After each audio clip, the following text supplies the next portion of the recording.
Hey everyone, it's your down-to-earth dog lady here, and let's go over how to use your Hide&Scent. First step is you're going to take your scent stone. I particularly love the smell of the Fur Baby Bliss. You're going to put it into your scent pouch, but it's important that you put it into the back pouch where the holes are. You want your dog to be able to smell the scent. Once you're ready to go, let's go ahead and start training. So the first step is going to be loading the scent.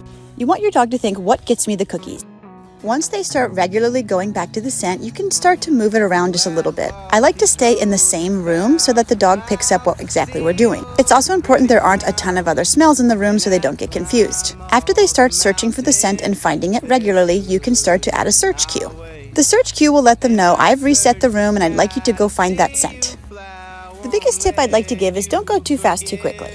Remember, you want your dog to have fun with this. You don't want them to get frustrated. So as you can see, my first session was in the same room. I'll be doing a part 2 and a part 3 on how to move forward with your Hide&Scent. Follow Hide&Scent for more details. Hey everyone, it's your down-to-earth dog lady here, and let's go over part 2 of my Hide&Scent series. We're going to grab our Guide to Hide card, and we're going to focus on level 2 today. So let's get our Hide&Scent pouch ready. Today we're going to be using the Mommy's Not Mad scent, which is so cute. I love the names of these. And we're going to take a look at our Guide to Hide card where we're going to be putting it. So today I'm going to choose the top of a chair and on top of the couch. It's really important for my deaf and blind dog to not hurt herself during this process. So I'm going to choose cushioned chairs and not my wooden coffee table where she could bonk her head. I'm also going to make sure the room is nice and open and that she won't injure herself during the search. So let's go ahead and get started. I'm going to imprint the smell by marking and treating every time she smells the new stone. Once we've got that, I'm going to give her tactile cue for search and let her search for the smell.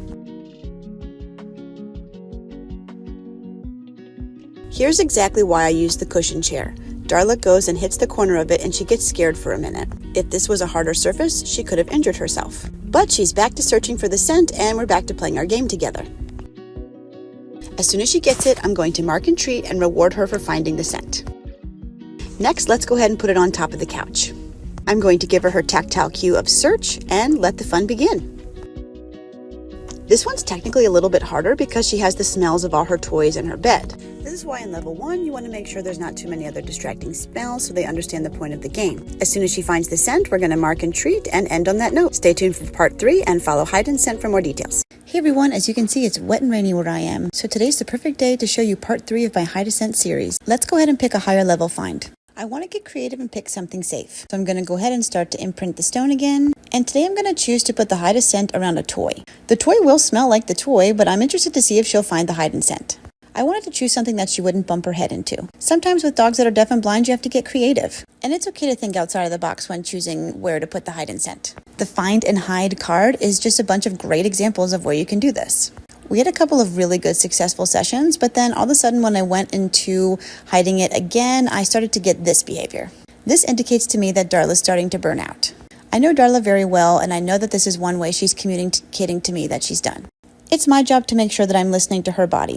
So after this, we decided to end on a good note. So let's try with my other dogs. This is my blind collie Clark, and I'm going to start by imprinting the stone. For a blind dog, I like to use a verbal and tactile cue of search.